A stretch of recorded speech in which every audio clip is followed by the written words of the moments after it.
নমস্কার, বৌরানীর হেসেলে সবাইকে স্বাগত। আজ আবারও একটি নতুন রেসিপি নিয়ে আপনাদের সামনে হাজির হয়ে গেছি। আজ আমি বানিয়ে দেখাবো আলু আর টমেটো দিয়ে সজনে যে কচি ডাঁটা সেটার পোস্ত। চলুন দেখে নেওয়া যাক আমি কিভাবে এটাকে বানাচ্ছি। প্রথমে আমি এখানে কড়াই সর্ষের তেল দিয়ে দিলাম। এখানে 3 থেকে 4 চামচ সর্ষের তেল দিয়েছি। আর ফোড়ন হিসেবে দিয়ে দিচ্ছি একটা শুকনো লঙ্কা আর কিছুটা 5 ফোড়ন। এবার এটা ভাজা হয়ে গেলে এখানে আমি আলু অ্যাড করে দিচ্ছি। এখানে 3টে মিডিয়াম সাইজের আলু আমি নিয়েছি। দেখুন আলুটাকে আলু ভাজার মতন কেটে নিয়েছি, যেরকম হয় একটু মোটা আকারে কেটেছি। এটাকে 2 মিনিট হালকা করে ফ্রাই করে নিচ্ছি। হালকা একটু লাল রং হয়ে এসেছে। এবার এখানে আমি সজনের ডাঁটাগুলো অ্যাড করে দিচ্ছি। খুব কচি এই ডাঁটাগুলো এখানে আমি ব্যবহার করেছি, যেগুলো মুখে পড়লে অনেক সময় যে ছিবড়ে হয় সেটা এখানে হবে না। এবার একই সাথে দিয়ে দিচ্ছি একটা মিডিয়াম সাইজের পেঁয়াজ ওখানে টুকরো টুকরো করে নিয়েছি, সেটাকেও অ্যাড করে দিলাম। এবার এই সব কিছুকে আমি 5 মিনিট লো হিটে ভালো করে ভেজে নেব। ভাজা হয়ে গেছে। এবার একটা মিডিয়াম সাইজের টমেটোকে আমি কুচি করে নিয়েছি, সেটাকে ওখানে অ্যাড করে দিলাম। আর এখানে কিন্তু চেষ্টা করবেন অবশ্যই যে সজনের যে ডাঁটাটা সেটাকে কচি দেওয়ার। এবার না পেলে অবশ্যই আপনারা মোটা ডাঁটা দিয়ে এটা করে দেখতে পারেন। এবার এটাকে কিছুক্ষণ ধরে সব কিছুকে ভালো করে ফ্রাই করে নিলাম। আর এই সময় আমি এখানে হাফ চামচ মতন হলুদ আর স্বাদ মতো লবণ অ্যাড করে দিচ্ছি।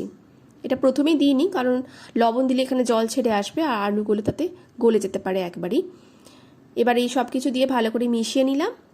বেশ কিছুক্ষণ মেশানো হয়ে গেছে। এবার এখানে আমি 3 থেকে 4 চামচ মতন পোস্ত বাটা অ্যাড করে দিচ্ছি। পোস্ত বাটাটা আপনাদের ইচ্ছে অনুযায়ী আপনারা অ্যাড করবেন। আমি এখানে একটু বেশি অ্যাড করেছি যাতে টেস্টটা খুব সুন্দর হয়। এবার এই বাটা পোস্তটাকে দিয়ে আমি ভালো করে সব কিছুকে মিশিয়ে নেব। আর যে মিক্সি ধোয়া যে জলটা ছিল সেটা আমি এখানে অ্যাড করে দেব।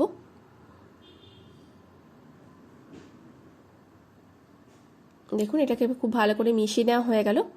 এবার এখানে আমি প্রায় 1 কাপ মতন জল অ্যাড করে দিলাম। আর আমি এটাকে ঝোল রাখবো না, আমি এটাকে শুকনো হিসেবে বানাবো, তাই এই জলটাকে আমি এখানে মিশিয়ে নিয়ে এটাকে বেশ কিছুক্ষণ ফুটতে দেবো আর জলটাকে শুকিয়ে নেব। আর এই সময় আমি স্বাদ অনুযায়ী 2টো কাঁচা লঙ্কাও দিয়ে দিয়েছি। দেখুন এটাকে 2 মিনিট আমি ফুটিয়ে নিয়েছি, জলটা অনেকটাই শুকিয়ে এসেছে। এইভাবে আমি লো হিটে আরও কিছুক্ষণ এটাকে রেখে দিয়ে শুকনো করে নেব একদম। আপনারা চাইলে এটাকে ঝোল অবস্থাতেও রাখতে পারেন, তাহলে সেক্ষেত্রে জলের পরিমাণটা একটু বেশি দেবেন।